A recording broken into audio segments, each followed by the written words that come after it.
तो hi friend, कैसे आप लोग? आइए शुरू करते हैं आज की क्लास। आज की क्लास में हम बात करेंगे प्रीवियस मॉडल पेपर की, क्योंकि अब यहाँ से आप लोगों की जितनी भी क्लास चलाई जाएंगे प्रीवियस मॉडल पेपर पे ही चलाए जाएंगे। तो आज की क्लास जो होने वाली है CDP के दिसंबर 2019 के प्रीवियस मॉडल पेपर फर्स्ट की यहाँ पे बात करेंगे, जिसमें हम बात करेंगे सबसे पहले CDP के 30 प्रश्न, 1 से लेकर 30 प्रश्नों को सॉल्व करेंगे। फिर इसके बाद हम क्या करेंगे, अगली क्लास पे आगे बढ़ेंगे। उससे पहले बता दें कि जितने भी लोगों ने अभी तक हमारे चैनल को सब्सक्राइब नहीं किया तो सब्सक्राइब कर लीजिए, साथ ही शेयर कर दीजिए अपने अपने ग्रुपों में, ताकि अधिक से अधिक लोग हमारे चैनल से जुड़ सके। साथ में टेलीग्राम चैनल को ज्वाइन कर लीजिएगा या फिर व्हाट्सएप ग्रुप में जुड़कर PDF प्राप्त कर सकते हैं। तो आज के सभी प्रश्न आप लोग सोच समझ के दीजिएगा, क्योंकि प्रीवियस मॉडल पेपर अगर आप लोगों ने सोल्व किया है तो इसका आंसर आप लोग जल्दी से देते चलिएगा। तो शुरू करते हैं आज के पहले प्रश्न से। तो पहला प्रश्न हमारे यहाँ पे देखिए क्या कह रहा है। पहला प्रश्न ये कह रहा है कि भाषा के अर्जन एवं विकास के लिए सर्वाधिक संवेदनशील अवधि कौन सी होगी। तो सबसे पहले आप ये देखिए कि भाषा विकास और अर्जन जो होता है ये कब होता है। तो जन्म के पूर्व अवधि पे नहीं होता है, ये तो आपका गलत हो गया। किशोरावस्था तक बालक परिपक्व हो जाता है, ये भी आपका गलत हो गया। बचा आपका 2, प्रारंभिक बाल्यावस्था और मध्य बाल्यावस्था। प्रारंभिक जो होता है शुरुआती क्रम होता है, मध्य जो होता है उसके बाद की होती है। तो प्रारंभिक जब भी कोई कार्य सीखा जाता है या फिर किया जाता है तो प्रारंभ में ही किया जाता है। तो राइट आंसर यहाँ पे ऑप्शन नंबर यहाँ पे दूसरा। थोड़ा लॉजिक के आधार पर अगर प्रश्न सॉल्व करेंगे तो आप लोग सभी के सभी 30 प्रश्न सॉल्व कर लेंगे। तो आज की पहले प्रश्न का जो उत्तर होगा प्रारंभिक बाल्यावस्था, क्योंकि इसमें बालक जो होता है शुरुआती क्रम में सीखने और बोलने का प्रयास करता है। तो राइट आंसर यहाँ पे ऑप्शन नंबर यहाँ पे दूसरा सही होगा। जितने भी लोगों का आया है एकदम करेक्ट होगा। अगर हम बात करें दूसरे प्रश्न की, तो दूसरा प्रश्न हमारा देखिए क्या रहा है कि निम्नलिखित में से कौन सी लॉरेंस कोहलबर्ग के द्वारा प्रस्तावित नैतिक विकास की अवस्था है। तो लॉरेंस कोहलबर्ग ने किस पे विचार दिया है, अपना मत दिया है यहाँ पे नैतिक विकास पे दिया है। तो शुरू करते हैं आज के इसके पहले ऑप्शन पे। तो पहला ऑप्शन हमारा ये कह रहा है कि प्रसूत अवस्था, दूसरा कह रहा है कि सामाजिक अनुबंधन अभिन्यास, तीसरा कह रहा है हमारा अमूर्त संक्रियात्मक अवस्था, और चौथा कह रहा है कि उद्योग बनाम अधीनता का अवस्था। तो राइट आंसर यहाँ पे किसके साथ जाएगा, दूसरे का। अगर दूसरे की बात किया जाए तो प्रसूत अवस्था तो होगी नहीं, जिसमें बालक कुछ भी सोच समझ नहीं सकता है। मूर्त संक्रियात्मक अवस्था आपका जिन पियाजे के साथ यहाँ पे चला जाएगा। उद्योग बनाम अधीनस्थ अवस्था ये तो बाद की अवस्था है। तो बचा आपका सामाजिक अनुबंधन अभिन्यास, क्योंकि इसमें नैतिक क्या करना है क्या नहीं करना समाज में रहकर ही बालक सीखता है कि क्या गलत है क्या सही है।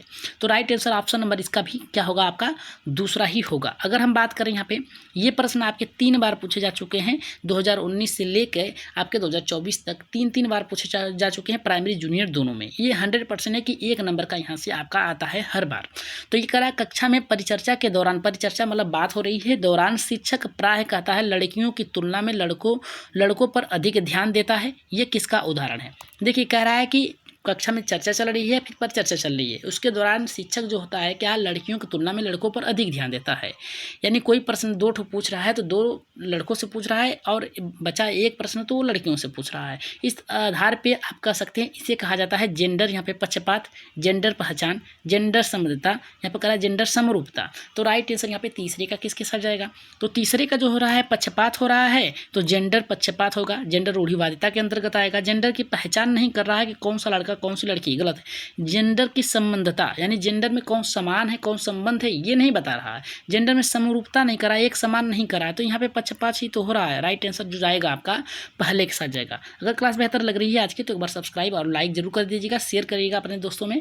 देखिए यहाँ पे एक प्रश्न और बढ़ रहा है, यहाँ पे जेंडर रूढ़िवादिता से चौथा प्रश्न ये हमारा कह रहा है कि बच्चों में जेंडर रूढ़िवादिता एवं जेंडर भूमिका यहाँ पे अनुरूपता को कम करने के लिए निम्नलिखित में से कौन सी पद्धति प्रभावशाली होगी। कह रहा है कि जेंडर रूढ़िवादिता को कम करने के लिए सबसे प्रभावी तरीका कौन सा होगा। तो पहला यहाँ पे हमारा देखिए क्या कह रहा है, पहला हमारा ये कह रहा है कि जेंडर पक्षपात के बारे में चर्चा, यहाँ पे परिचर्चा हो। दूसरा कह रहा है जेंडर विशिष्ट भूमिकाओं की महत्व देना चाहिए, और यहाँ पे तीसरा का जेंडर पृथक खेल समूह बनाना चाहिए, और चौथा कह रहा है जेंडर पृथक बैठने की व्यवस्था बनानी चाहिए। तो यहाँ पे देखिए समूह में बांटने की बात कर रहा है, तो यहाँ पे तो ठीक हुआ नहीं। पृथक करने की बात कर रहा है, इसमें भी क्या कर रहा है, बांटने की बात कर रहा है। जेंडर पृथक बैठने यानी लड़का अलग बैठेगा और लड़कियां अलग बैठेंगी, तो ये तो पहले ही गलत हो गया। जेंडर पृथक खेल यानी लड़कों के लिए अलग खेल, लड़कियों के लिए अलग खेल, ये भी आपका गलत हो गया। तो बचा आपका यहाँ पे 2। तो पहला कह रहा है कि जेंडर पक्षपात के बारे में यहाँ पे कह रहा है कि आपको परिचर्चा करनी चाहिए, यानी विचार करनी चाहिए कि किस प्रकार से इसे ठीक किया जा सकता है। और यहाँ पे कह रहा है जेंडर विशिष्ट का मतलब होता है किसी एक पर ध्यान करने की बात कर रहा है, भूमिकाओं को महत्व देने की बात कर रहा है, ये तो गलत है। राइट आंसर ऑप्शन नंबर यहाँ पे पहला सही होगा। जितने भी लोगों का पहला आया है एकदम करेक्ट होगा। एक बार लाइक जरूर कर दीजिएगा सभी लोग क्लास को। यहाँ पे देखिए पाँचवा हमारा क्या कर रहा है, पाँचवा प्रश्न ये कर रहा है हमारा कह रहा है कि निम्नलिखित में से किस मनोवैज्ञानिक ने बच्चों को ज्ञान के सक्रिय जिज्ञासु के रूप में देखते हुए उसके चिंतन पर सामाजिक एवं सांस्कृतिक विषय वस्तु के प्रभाव को महत्व दिया। तो पहला करा कि जॉन वी वाटसन ने, दूसरा करा लेव वाइगोस्की ने, और तीसरा करा है कि यहाँ पे जीन पियाजे ने, चौथा करा है लॉरेंस कोहल वर्ग नैतिक विकास के लिए जाने जाते हैं, जीन पियाजे आपके संज्ञानात्मक विकास के लिए, लेव वाइगोस्की यहाँ पे संज्ञानात्मक विकास के लिए, और वाटसन तो आपके इसमें आएंगे नहीं इस थ्योरी के अंतर्गत। तो राइट आंसर यहाँ पे पहले, दूसरे, तीसरे में से आप समझ सकते हैं कि कौन सा होगा पाँचवें का। तो पाँचवें का अगर हम बात करें तो यहाँ पे पाँचवें का राइट आंसर होगा आपका दूसरा, लेव वाइगोस्की सामाजिक सांस्कृतिक के लिए जाने जाते हैं। अगर ये आप लोगों ने जान लिया तो आपका राइट आंसर हो जाएगा, दूसरा इसका राइट आंसर होगा। अगर क्लास समझ में आ रही हो तो एक बार लाइक जरूर करिएगा। यहाँ पे देखिए क्या कर रहा है हमारा यहाँ पे छठा प्रश्न, ये करा कि जिंग सा पहेली को करते समय 5 वर्ष का नजिया जो है स्वयं कहती है कि नीला टुकड़ा कहाँ है, नहीं यह वाला नहीं, गाढ़े रंग वाला जिसे यह जूता पूरा बन जाता है। इस प्रकार की जो वार्ता होती है वाइगोस्की किस तरह के संबोधित करते हैं। पहला करा है व्यक्तिगत वार्ता, दूसरा करा है कि जोर से बोलना, तीसरा पाठ ढांचा, और चौथा करा है कि आत्म केंद्रित वार्ता। ये खुद से हो जाएगा, ये खुद से बात कर रही है, यहाँ पे क्या है निर्माण कर रही है, जोर से बोलना ये यांत्रिक बात कर रही है, व्यक्तिगत वार्ता ये भी खुद से बात कर रही है। तो राइट आंसर यहाँ पे छठे का किसके साथ जाएगा। अगर छठे की बात किया जाए तो यहाँ पे देखिए नीला टुकड़ा कहाँ है और गाढ़े रंग वाला ये जूता बन जाएगा। तो इसमें जो है व्यक्तिगत वार्ता ये खुद की उसकी वार्ता है। तो राइट आंसर यहाँ पे पहले के साथ जाएगा, जोर से बोलना नहीं होगा, पाठ ढांचा नहीं होगा, आत्म केंद्रित वार्ता नहीं होगी। तो राइट आंसर ऑप्शन नंबर यहाँ पे पहले के साथ जाएगा। अगर हम बात करें सातवें प्रश्न की, तो सातवां प्रश्न ये कह रहा है हमारा यहाँ पे कि बच्चों को संकेत देना तथा आवश्यकता पड़ने पर सहयोग प्रदान करना निम्नलिखित में से किसका उदाहरण है। पहला करा कि प्रबंधन, दूसरा अनुबंधन, तीसरा मॉडलिंग, चौथा करा पाठ ढांचा। तो राइट आंसर यहाँ पे किसके साथ जाएगा, जल्दी से यहाँ पे सातवें का कमेंट कर दीजिए। यहाँ पे देखिए क्या करा है, थोड़ा ध्यान से देखिएगा। यहाँ करा है कि बच्चों को संकेत देना है, आवश्यकता पड़ने पर सहयोग प्रदान करना है। तो ये कह रहा है आपका ढांचा और पाठ के अंतर्गत आएगा, ZPD के अंतर्गत आएगा, ठीक है। प्रबंधन नहीं होगा, अनुबंधन नहीं होगा, मॉडलिंग नहीं होगा। तो ये तीनों तो कट गया। राइट आंसर ऑप्शन नंबर यहाँ पे चौथा सही होगा। जितनी भी लोगों का है कमेंट करते चलिएगा। यहाँ पे आठवां प्रश्न देखिए क्या कर रहा है, बहुत ही अच्छा प्रश्न है। मूर्त संक्रियात्मक जीन पियाजे से संबंधित ये प्रश्न है। करा निम्नलिखित व्यवहारों में से कौन सा जीन पियाजे द्वारा प्रस्तावित मूर्त संक्रियात्मक अवस्था को विशेषित करता है, यानी कौन सा। तो यहाँ पे देखिए आठवां बहुत ही अच्छा प्रश्न करा, परिकल्पित निगमात्मक तर्क यहाँ पे करा कि साध्यात्मक विचार, जो कि आपका गलत होगा, साध्यात्मक विचार नहीं होगा। यहाँ पे मूर्त संक्रियात्मक अवस्था की बात कर रहा है तो संरक्षण आ जाएगा, अच्छा समावेशन आ जाएगा, उसमें अपने आपको ढालने वाले बात आ जाएगा, राइट आंसर होगा। यहाँ पे आस्थागित अनुकरण तो आपका दोहराने के साथ आ जाएगा, ये आपकी मूर्त संक्रियात्मक अवस्था से नहीं होगी, ये आपका आ जाएगा आपका सेकेंड लेवल से आ जाएगा आपका। तीसरा का चौथा कह रहा है कि प्रक्रियात्मक यानी खेलों की बात कर रहा है तो ये तो आपका ऊपर आएगा। यहाँ पे कह रहा है कि अनुत्क्रमणिकता की बात आएगा, जहाँ पे वो क्या करता है खुद से कार्य करने लगता है, तो ये भी आपका गलत हो गया। राइट आंसर ऑप्शन नंबर यहाँ पे दूसरा सही होगा। चलिए आगे बढ़ते हैं यहाँ पे नौवें प्रश्न पे। नौवां प्रश्न देखिए क्या कर रहा है, ये कर रहा है बच्चों के संज्ञानात्मक विकास के संदर्भ में निम्नलिखित में से कौन सी पियाजे की यहाँ पे संरचना है। पहला करा स्कीमा, अवलोकन, अनुबंधन, प्रबंधन। तो राइट आंसर यहाँ पे किसके साथ जाएगा, बच्चों के संज्ञानात्मक विकास के संदर्भ में, संज्ञानात्मक विकास उसकी बौद्धिक क्षमता बढ़ाने के लिए कौन सा पियाजे की संरचना है। तो यहाँ पे स्कीमा होगी, अवलोकन होगा, अनुबंधन होगा, प्रबंधन, यहाँ पे प्रबंधन होगा। तो राइट आंसर यहाँ पे नौवें का किसके साथ जाएगा, तो ये स्कीमा आएगा। किसके साथ आएगा, स्कीमा के साथ जाएगा। अवलोकन अधिगम नहीं होगा, अनुबंधन नहीं होगा, प्रबंधन नहीं होगा। राइट आंसर आपका पहले के साथ जाएगा।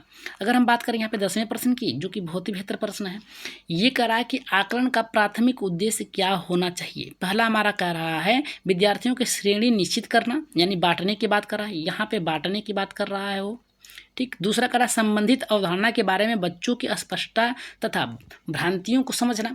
तो यहाँ पे देखिए भ्रांतियों को समझने की बात कर रहा है, एकदम सही है। आकलन है तो आकलन के अंतर्गत आएगा। निम्नलिखित कह रहा है विद्यार्थियों के प्रांतांकों के आधार पर नामांकित, यानी बांटने की बात इसमें भी कर रहा है। और चौथा कह रहा है रिपोर्ट कार्ड के उत्तीर्ण इसमें भी बांटने की बात कर रहा है।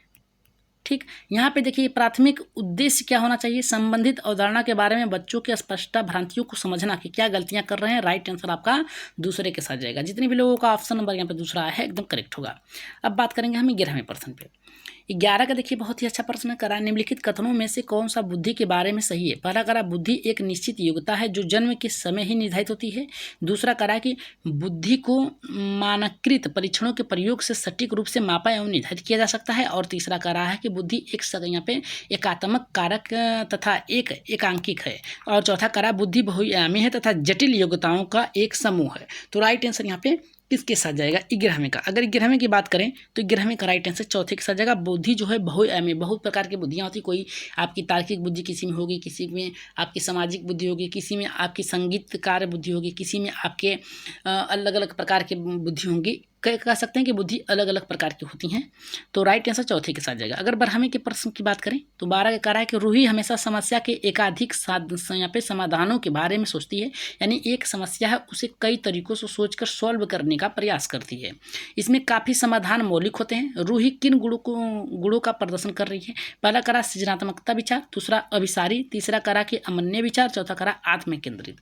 आत्म केंद्रित का मतलब होता है खुद से करना, अमन्य का मतलब होता है नहीं भी करना, हो भी सकता है। अभिसारी देखिए यहाँ पे करा है, अभिसारी मतलब किसी एक का उत्तर कितना भी हो, प्रश्न कोई भी हो लेकिन उत्तर एक ही आएगा, ये तो आपका होगा नहीं। यहाँ पे सृजनात्मकता का मतलब होता है कि कई प्रकार से आप उसको ढूंढकर सही करें। तो राइट आंसर ऑप्शन नंबर यहाँ पे पहला जो होगा आपका सही होगा, 100% आपका पहला सही होगा। चलिए आगे बढ़ते हैं यहाँ पे 13वें प्रश्न पे। 13 का देख लेते हैं क्या कह रहा है। 13 का प्रश्न और भी अच्छा है। ये हमारा कह रहा है कि शिक्षण अधिगम प्रक्रिया में वंचित समूह से संबंधित विद्यार्थियों के द्वारा सहभागिता कम होने की स्थिति में एक शिक्षक को क्या करना चाहिए। तो पहला हमारा कह रहा है बच्चों को विद्यालय छोड़ने के लिए कहना चाहिए। दूसरा कह रहा है कि इस स्थिति को जैसी है स्वीकार कर लेना चाहिए। और तीसरा कह रहा है कि इन विद्यार्थियों से अपनी अपेक्षाओं का कम होना करना चाहिए।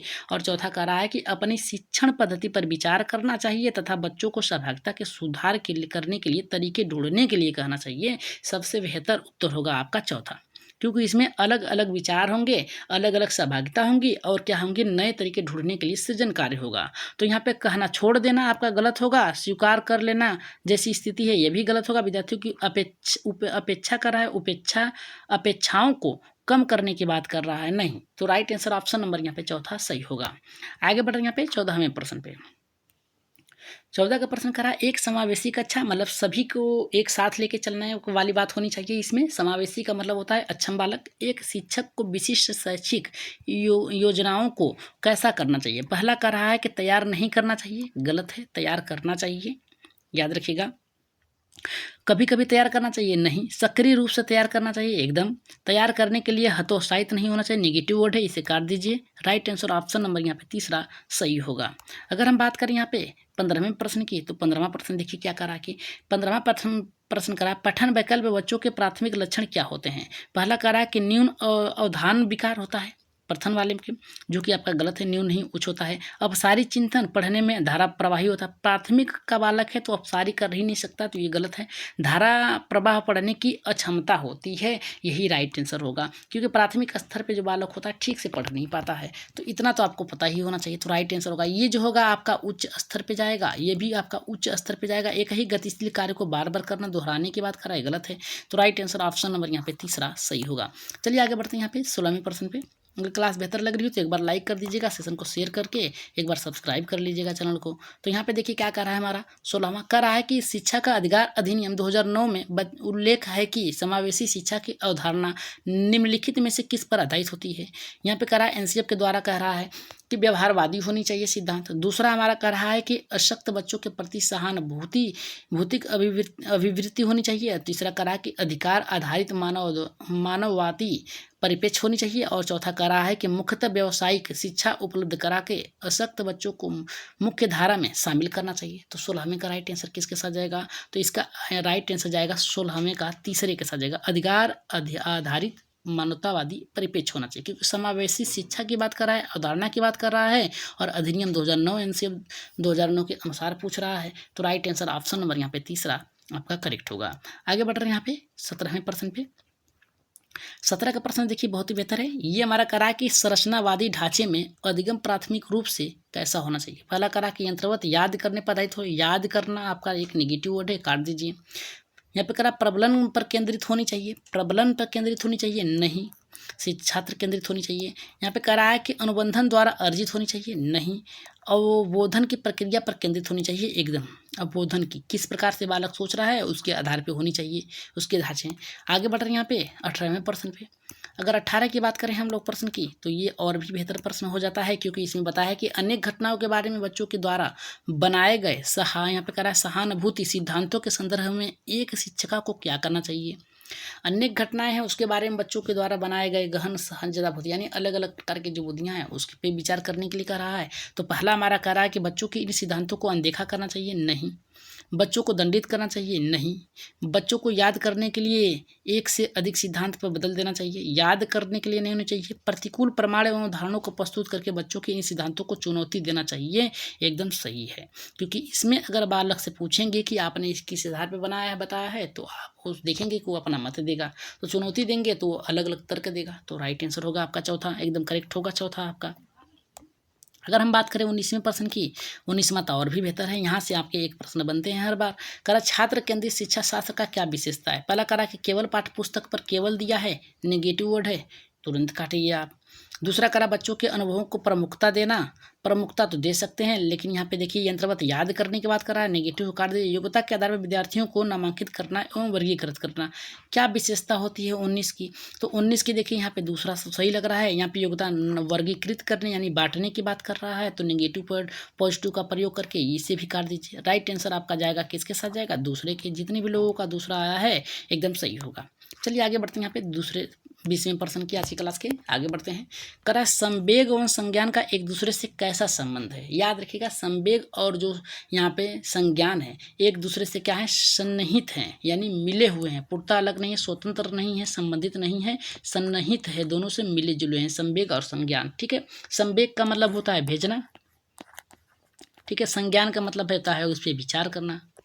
जब किसी चीज़ को आप भेजेंगे यहाँ पे किसी माध्यम के द्वारा, तो वहाँ पे क्या होगा, विचार होगा।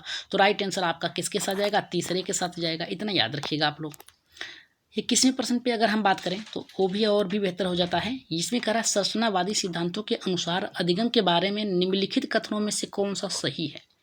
पहला हमारा कह रहा है कि अधिगम यहाँ पे कह रहा है कि पुनरुत्पादन एवं श्रवण की प्रक्रिया है। देखिए याद करने की बात करा, श्रवण दे दिया है, तो याद करने की बात किया है, पूर्ण उत्पादन नहीं हो सकती है। इतना याद रखिएगा संरचनावादी सिद्धांत के अधिगम के बारे में, ये गलत है। दूसरा हमारा करा यंत्रवत याद करना, नेगेटिव पॉइंट है, काट दीजिए। तीसरा हमारा देखिए क्या कर रहा है यहाँ पे, अधिगम यहाँ पे करा आवृत्ति मतलब दोहराने की बात कर रहा है, व्यवहारों को अनुबंधन करना, दोहराव दे दिया है तो काट दीजिएगा। और यहाँ पे चौथा हमारा देखिए क्या कर रहा है, अधिगम सक्रिय विनियोजन द्वारा ज्ञान संरचना प्रक्रिया है, एकदम सही है। ठीक है, सक्रिय रूप से सीखा जाता है ज्ञान, एकदम सही है। आगे बढ़ते हैं 22वें प्रश्न पे। 22 का प्रश्न कर रहा है विद्यार्थियों को स्पष्ट उदाहरण एवं गैर उदाहरण देने के क्या परिणाम है। पहला कह रहा है कि अवधारणा परिवर्तनों को प्रोत्साहित करने के लिए एक प्रभावशाली तरीका है। देखिए यहाँ तो ये प्रश्न हमको 100% सही लग रहा है। दूसरा कह रहा है ये विद्यार्थियों के दिमाग में भ्रांतियाँ उत्पन्न करता है, गलतफहमियाँ उत्पन्न करता है, नहीं। उदाहरण देंगे तो बालक सोचेगा, विचार करेगा, तो ये गलत है। तीसरा करा ये अवधारणा की समझ और अभाव पैदा करता है, नहीं, ऐसा नहीं होता है, ये गलत है। चौथा करा ये अवधारणात्मक समझ के बजाय कार्यात्मक अधिगम प्रतिक्रिया पर, नहीं, ऐसा ये भी गलत है। राइट आंसर ऑप्शन नंबर यहाँ पे पहले के साथ जाएगा। जितने भी लोगों का आया है एकदम परिवर्तन प्रोत्साहित है और प्रभावशाली तरीका होता है, याद रखिएगा इसके द्वारा। 23वें प्रश्न पे अगर हम बात करें तो 23 का प्रश्न ये हमसे कहता है कि बच्चों को अधिगम गतिविधियों में भागीदारी करने के लिए लगातार पुरस्कार एवं दंड का प्रयोग करने से क्या प्रभाव होगा। पहला कह रहा है बाहरी अभिप्रेरणा कम हो जाती है, गलत। आंतरिक अभिप्रेरणा बढ़ती है, गलत। यह बच्चों को प्रदर्शित आधारित लक्षणों के बजाय निपुणता पर ध्यान केंद्रित करने के लिए प्रोत्साहित करती है, नहीं। अधिगम में बच्चों के स्वाभिमुखी अभिरुचि और जिज्ञासा को कम कर देती है।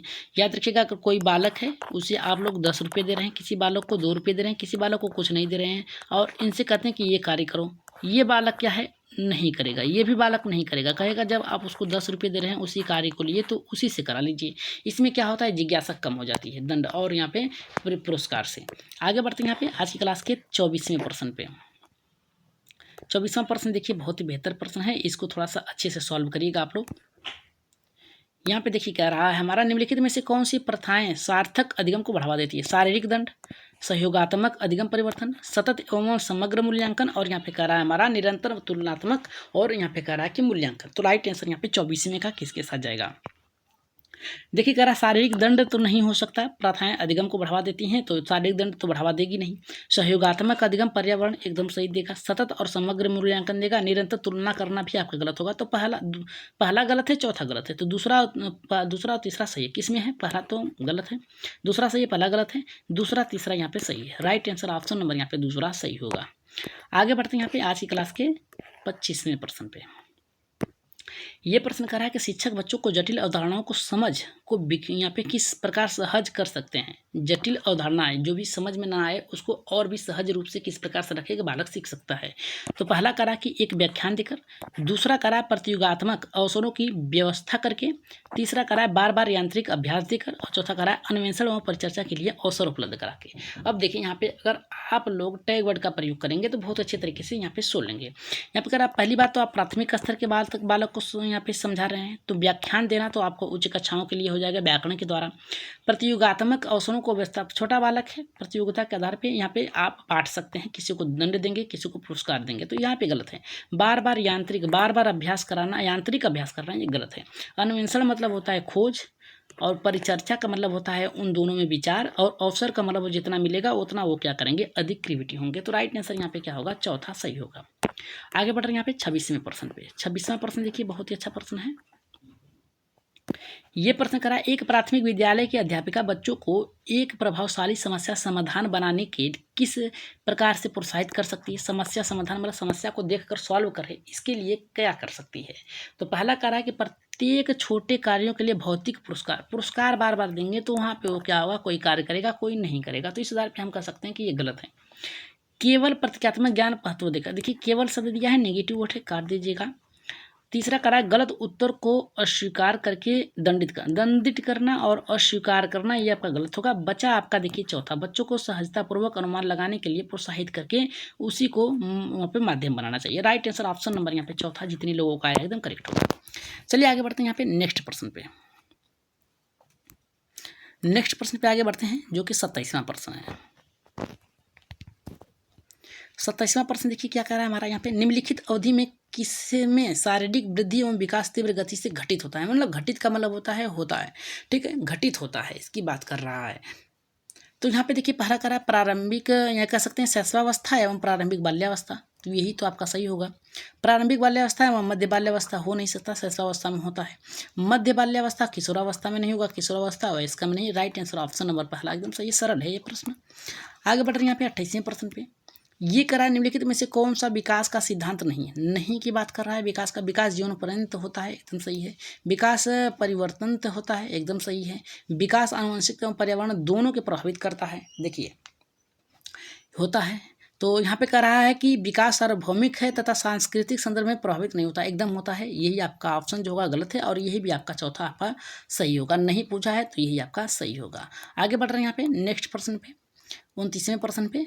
चलिए देखते हैं 29वां का उत्तर क्या होता है। करा यहाँ पे व्यक्तित्व भिन्नताओं का प्राथमिक कारण क्या है? पहला कह रहा है यहाँ पे लोगों के द्वारा माता पिता के प्राप्त आनुवंशिक संकेत का कोड होता है, नहीं।